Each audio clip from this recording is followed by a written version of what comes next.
Yes, akhirnya kita mendapatkan sebuah film jagoan lokal Indonesia lagi. Setelah kemarin kita udah pernah menyaksikan film Kodrat kedua kedepan Pak Charles Gozali. Sekarang Rapi Films menggarap sebuah film jago lokal Indonesia yang lainnya, yaitu adalah film Penjagal Iblis Dosa Turunan, yang dimana cast utamanya adalah Kak Satin Zaneta yang merupakan anaknya Gundala coy. Akhirnya dia punya franchise sendiri pak. Waduh gila nih.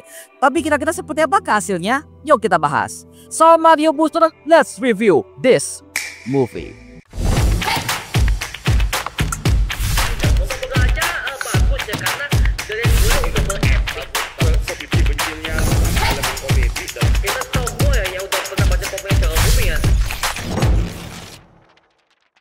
Kamu boleh coba.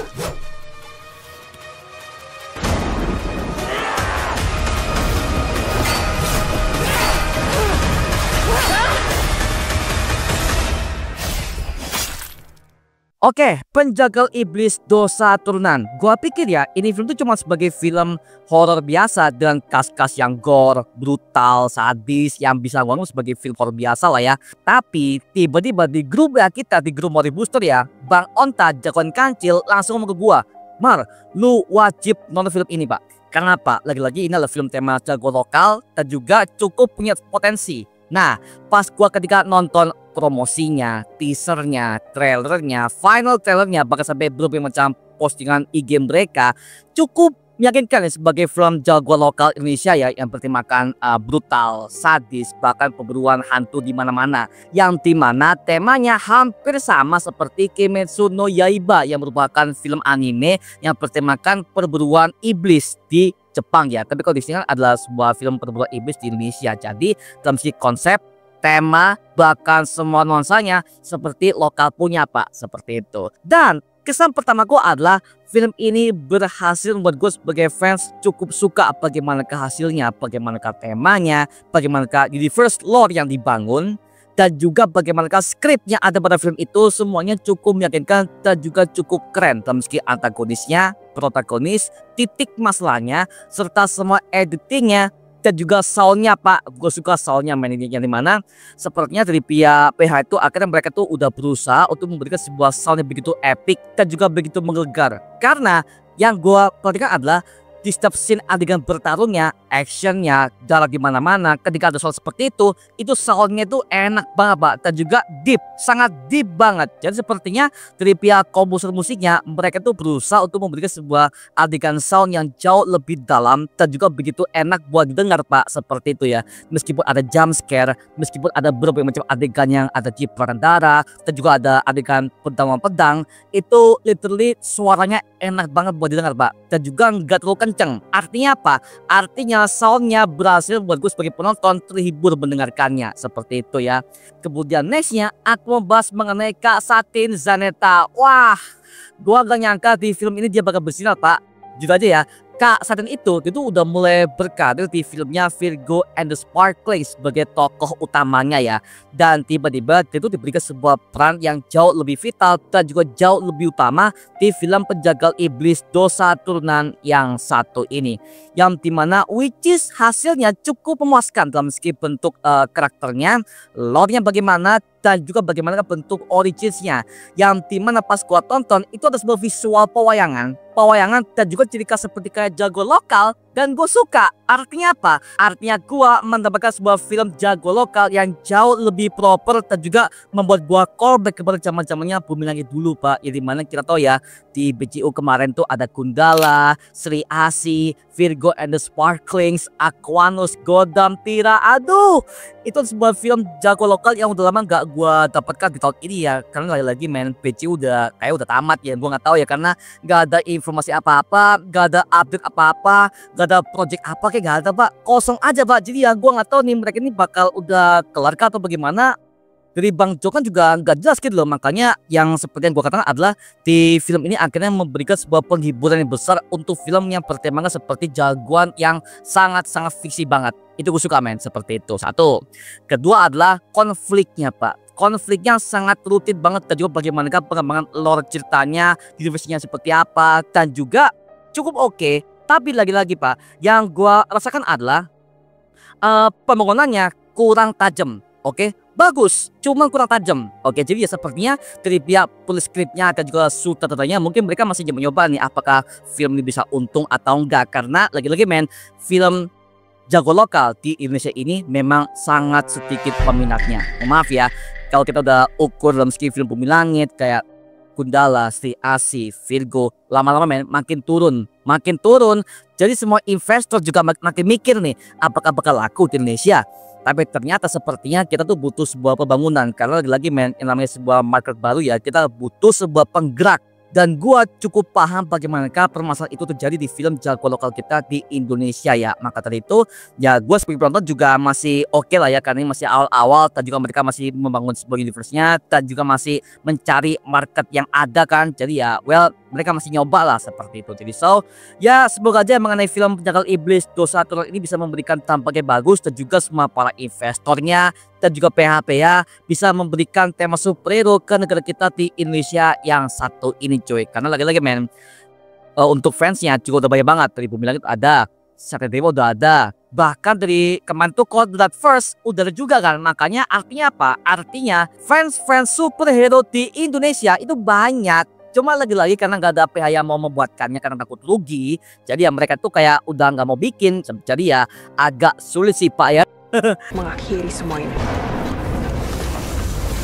Wadak rogo saktimu, kanggo grodok rodo mobile nurut nafsu, soko dulu berilah. Kemudian nextnya aku ingin bahas bagaimanakah make up prostetiknya. Mohon maaf cuy, make upnya dan juga bagaimanakah darahnya serta semua set tempatnya. Literally mereka pakai practical effect Pak. Oke, dan gue tuh lihat di berbagai macam video bensin mereka, yang dimana ternyata mereka tuh pakai praktikal semua, tempat beneran semua Pak. Jadi tuh wow, dari segi produksinya, marketingnya, semuanya tinggi banget. Karena Pak, lagi-lagi men, kalau sewa tempat, bikin makeup prostetik untuk para hantu-hantunya, bahkan darahnya itu mahal cuy. Wah itu gokil sih, dan juga sangat niat mereka. Artinya apa? Artinya PH ini siap untuk membuat sebuah universe baru dengan tema superhero lokal untuk menandingi film Kodrat First karyanya Pak Charles kemarin cuy. Seperti itu makanya jadi ya kita teman-teman ada 3 film ya yang bertemakan super lokal dengan tema horor. Ada Malam Mencabut Nyawa, dan juga ada Kodrat, serta ada Penjagal Iblis. Jadi kita mendapatkan 3 film bertemakan jago lokal horor. Dan juga yang gue suka adalah bagaimanakah teknik di final act-nya, yang dimana itu gue suka banget main, apalagi ketika ada sebuah pertarungan si Ningrum melawan si Pakujara. Oh itu gue suka bagaimana cut-nya, bagaimana angle kameranya muter, one long shotnya. Oh gila sih, gila. Dan juga teror villainnya, ini yang gue bisa perhatikan ya, teror villainnya itu bagus. Dan juga gue sebagai penonton takut Pak, gue takut loh kepada si Pakujara dan juga kepada villain di Rumah Sakit Jiwa itu Pak, yang dimana ada kuku panjang-panjangnya, serta rambutnya acak-acakan, dan juga make upnya sungguh mengintimidasi men. Artinya apa? Artinya mereka berhasil membuatkan villain yang bagus dan juga cukup mengancam untuk sang MC-nya dan juga untuk para penontonnya. Nah, ini sebuah tema utama yang wajib dimiliki oleh tema film superhero. Villainnya wajib bagus dan juga punya motivasi yang kuat. Nah seperti itu makanya pas gua tonton hasilnya dari awal, pertengahan, akhir, fasenya tuh lambat men. Fasenya lambat dan juga cukup perfect. Makanya gue suka bagaimanakah teknik soundnya, aktris semua tokoh-tokohnya, aktor aktrisnya, make upnya, dan juga bagaimanakah visual CGI-nya ya. Oke, gak ada bocor, bagus gitu loh. Makanya pas gue tonton hasilnya Penjagal Iblis, well ini adalah sebuah universe superhero yang bisa dibilang cukup punya potensi. Tapi lagi-lagi men, karena mereka tuh kurang matang eksekusinya dalam segi bentuk naskahnya dan juga bagaimanakah bentuk pembangunan universe-nya, mereka tuh masih setengah-setengah seperti itu. Makanya ya bisa gue katakan mereka ini masih awal-awal banget untuk membangun sebuah universe yang baru untuk tema jago lokal dengan tema horor yang satu ini cuy. Maka tadi itu mengenai film Penjagal Iblis Dosa Turunan, sepertinya dari pihak PH akan membuatkan sebuah franchise baru dengan 3 subjudul berbeda, dan mereka siap untuk membangun sebuah universe yang sangat gokil untuk tema jagoan lokal horor kita cuy. Mantap. Kak Satin ya, ini sangat bersinar banget di film ini Pak, dan juga dalam segi ekspresinya, bagaimanakah tone nadanya, serta bagaimana actingnya cukup jago men, cukup jago banget. Apalagi gue suka tuh ada ketika dia tuh berakting sebagai orang gila, dan dia cukup mahir meski membutuhkan raut wajahnya dan juga emosinya men. Dan dia bisa menentukan bagaimana emosinya ketika dalam mode bertarung dan juga mode santai. Dan itu adalah tense yang paling gokil banget mengenai Kak Satin yang berperan sebagai Ningrum di film superhero lokal yang satu ini.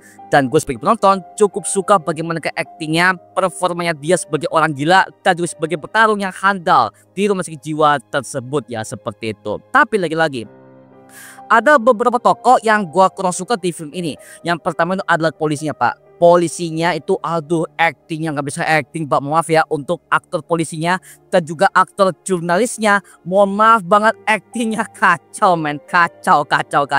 Dan gue sebagai penonton tidak kebawa bagaimana emosinya, mohon maaf ya, dari segi artikulasi juga kacau dan juga bahasanya kacau pak, sedatar-datarnya gila tuh, aduh astaga kacau sih men.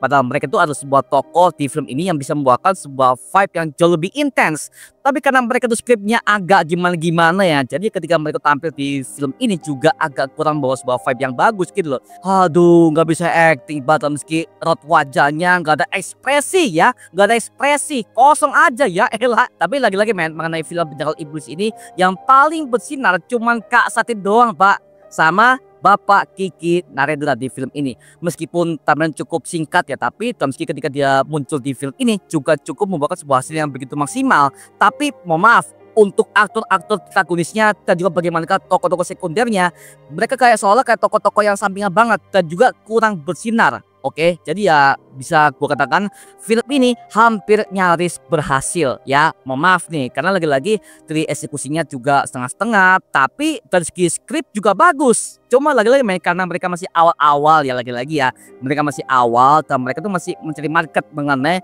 tema superhero Indonesia dengan tema horor. Maka dari itu ya kalau gue sebagai penonton cukup bisa memaklumi dan juga semoga aja dengan film Penjagal Iblis Dosa Turunan ini membuahkan sebuah hasil maksimal dan juga mereka akhirnya bisa membuahkan sebuah franchise yang begitu tinggi mengenai tema superhero horor Indonesia. Mantap cuy, oke lah ya. Dan juga gue menemukan sebuah adegan yang begitu disturbing, di mana akhirnya Gulis Pakunjara ini udah banget kembali dengan cara lahir dari perut ibu hamil yang dimana itu full darah, full gore dan juga penuh brutal pak, yang dimana penampakannya membuat gua callback kepada filmnya Gundala ketika mereka membangkitkan Kiwilawuk dari makamnya. Dan lagi-lagi villainnya hampir sama, itu adalah orang tua. Wah gila sih men, oh gila sih. Dan gua tahu itu adalah sebuah Easter egg untuk film Gundala. Karena lagi-lagi yang main di film ini adalah anak Gundala, Kak Satin, gile. Jadi ya sepertinya di film itu menghadirkan berbagai macam Easter egg dan juga plot cerita serta endingnya begitu wow, brutal dan juga gokil banget men. Gue suka banget. Maka dari itu gue kasih skor sebesar 7/10 untuk Penjagal Iblis Dosa Turunan. Mantap, gue suka. Gue suka bagaimana make upnya, prostetiknya, CGI-nya, katukannya oke, musiknya oke. Tapi lagi-lagi ya aktor sekundernya, protagonisnya semuanya kayak agak figuran banget dan juga nggak bisa acting lagi-lagi ya. Tapi semoga aja di film kedua dan di film ketiga bisa membuahkan sebuah hasil yang cukup sukses dan juga cukup maksimal. Bagaimanakah penerapan lore-nya, bagaimanakah pembangunan universe-nya, serta bagaimanakah semua villain-villain yang akan hadir di franchise-nya Penjagal Iblis yang satu ini. Dan gue sebagai fans superhero lokal, gue cukup suka bagaimana eksekusinya. Tapi lagi-lagi masih setengah-setengah ya. Jadi so far gua harap ya mengenai sequel keduanya bisa ditingkatkan kembali mengenai film Penjagal Iblis Dosa Turunan yang satu ini. Oke, good job buat Lawi Films dan juga Kak Satin, by the way, ada keren sekali sahabatku, gila ya. Nah sekarang gua serahkan kepada kalian, gimana pendapat kalian mengenai film Penjagal Iblis yang satu ini? Tuliskan pendapat kamu di kolom komentar di bawah dan kita bisa diskusikan bareng seperti biasanya. Oke? Itu cuma mengenai video kali ini guys. Coba like, comment dan juga subscribe untuk mendukung gua membuat video mendidik dan menghibur kalian semua. Karena gua janji sebisa mungkin gua akan buatkan video seperti lagi untuk kalian semua. Dan jangan lupa follow semua sosial media kita seperti Instagram, Twitter, TikTok, bahkan Spotify kita ya. Linknya udah gue siapkan di kolom deskripsi di bawah. Karena situ kita juga update berbagai macam konten terbaru buat kalian semua. Dan sampai ketemu di video berikutnya. Adios dan thank you semuanya. Dadah.